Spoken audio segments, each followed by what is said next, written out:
Let's be real, if you're doing anything worthwhile, haters are inevitable. So how do you deal with them? Before we get started, for those of you who don't know me, my name is Alan Derrida. I'm a full-time football agent and the co-founder of Elite Football, Australia's largest player agency. I've helped hundreds of players representation, and we work with over 25 professional clubs across Europe, South America, and the UAE. Dealing with haters, handling criticism, the fear of failure, FOMO, all these things are almost packaged together in a sense, and it's something that I notice with every single player that I work with, particularly with the players that are around that sort of 14 to 19 mark. And ultimately for those that do struggle with it, it's almost always stems from an insecurity. Which, me saying that, I don't want you to get the wrong idea. Sometimes it's completely normal and it's fine to be insecure about something. And really, for a lot of the successful people that you probably look up to, they probably had a huge insecurity and they probably still do. And it's something that I think the right people will use to drive them forward. So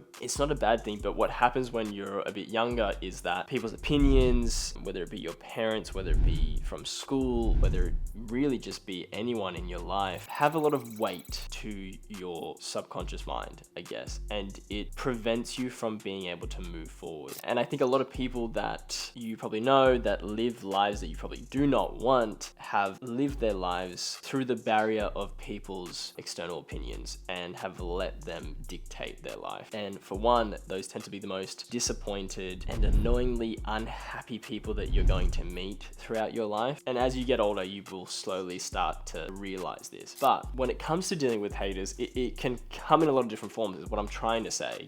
Maybe it's not just your parents or people from school. It could be friends that are going to uni and maybe judging you for not going to uni and you're taking a gap, you're trying to do football. It could be a multitude of different things, right? And well, how does that affect footballers, right? I get footballers that come on board with Player Rep and they don't want me to post their highlights on social media, show people that they're putting themselves out there and they're trying to go and do something, right? I get people that say they don't even want to get posted on socials at all, no Instagram boost, nothing, which is incredibly daft in my opinion, because the roster of clubs we work with and all the different football people in the world that are following my agency account, that when I post a player, when I do something, they see that player, and to not have that aspect working for them, it's ultimately led by a fear of failure, right? And you never want to let failure, or worse, the fear of it, dictate your actions. But of course I understand, right? Because as footballers, we have a huge ego, and it's everyone. We all have a huge ego in the football world, not just players, your agents, your managers, your coaches, even some staff members, everyone has inflated egos in this industry. And it's because we were all once footballers, right? And that is why you don't want to be posted on socials. That's why you're worried about putting yourself out there and telling people that you're going overseas to a trial, because you know that you have friends that have gone overseas and they didn't make it and they've come back. And I totally get it. It makes sense. But it's part of the journey. And I'm not going to sit here and tell you something your mum's probably told you, something like, well, people that bully you or people that, say hurtful things, it's because they're jealous of you, right? Or it's because they think that they couldn't do it, and so that's why they're throwing shade. Maybe not. Either way, I think it's irrelevant. I think now that I'm older and looking back at decisions I made, things that I did do, things that I didn't do, I've realized that the most beautiful part of all my journeys was the struggle. It was the naysayers. It was the people throwing so much BS my way, because if I didn't have them around, I don't know if I would be here today. And I think I used it as fuel back when I was trying to become a professional footballer, even, building the agency over the last sort of 5-6 years. I used people's comments as fuel. I used people's opinions. I used every time a friend would tell me that another friend said this about me when I wasn't there. People laughing at me when I used to post on social media in the early days, or, when I would do sort of, little things, right? And I used it as fuel. I used that anger, that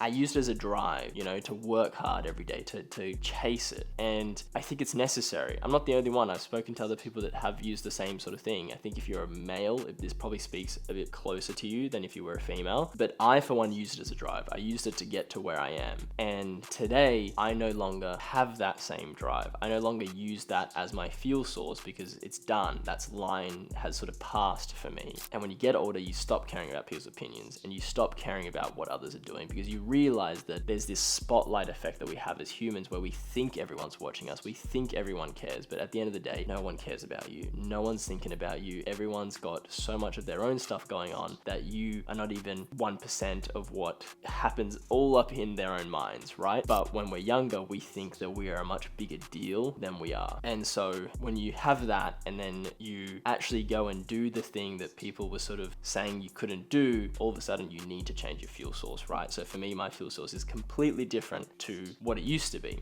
But what I'm saying is that I think if I didn't have that fuel source of the hate and the naysayers and all the stuff that I had to put up with for so many years, potentially I wouldn't be where I am today. And so essentially it makes it like my favorite part of the journey, because without those days, I wouldn't be here. And if you're watching this, you are probably amongst those days where, you know, maybe you're lucky, maybe you have a crazy support group and you have no issues. But the likelihood of people talking about you and calling you silly for trying to go overseas to become a football player or whatever it is that you want to do, or your mom telling you that you should go to uni or whatever it is, it's the most beautiful part, because it's the part where you can use that to keep focusing on your goals. And you have to put yourself out there. You can't half-ass anything. You can't say that you're going to become a football player and then not want to post your highlights, not want to, post on your Instagram or say that you're going here for trials or doing this or whatever, right? Because you're not all in. And if you're not going to go all into something, it's not going to happen, especially something as hard as becoming a football player. And all this reminds me of actually one of the royal family in UAE on the last trip that I went there. He said to me, he gave me a bit of business advice. One of the things he said was, I was never afraid to go broke, which is why I got rich. And even just pulling that out from the context that he used it and putting it into football, if you're not investing in yourself, you're not prepared to chew a lot of shit from people and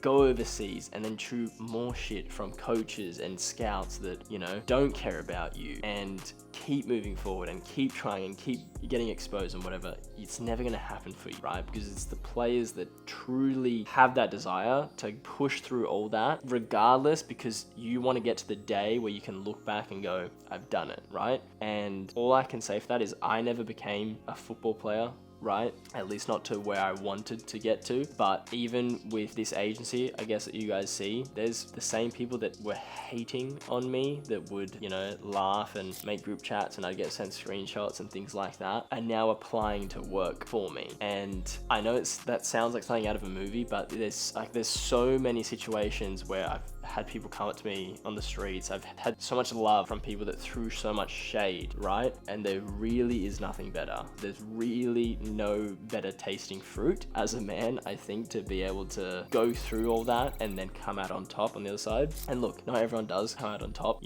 whether it's business, whether it's football, whether it's anything else, it's not everyone does. But I truly think that if you give yourself enough time, if you play the long game and you're truly trying to get better every single day and moving forward in the right direction, there's no reason why you can't.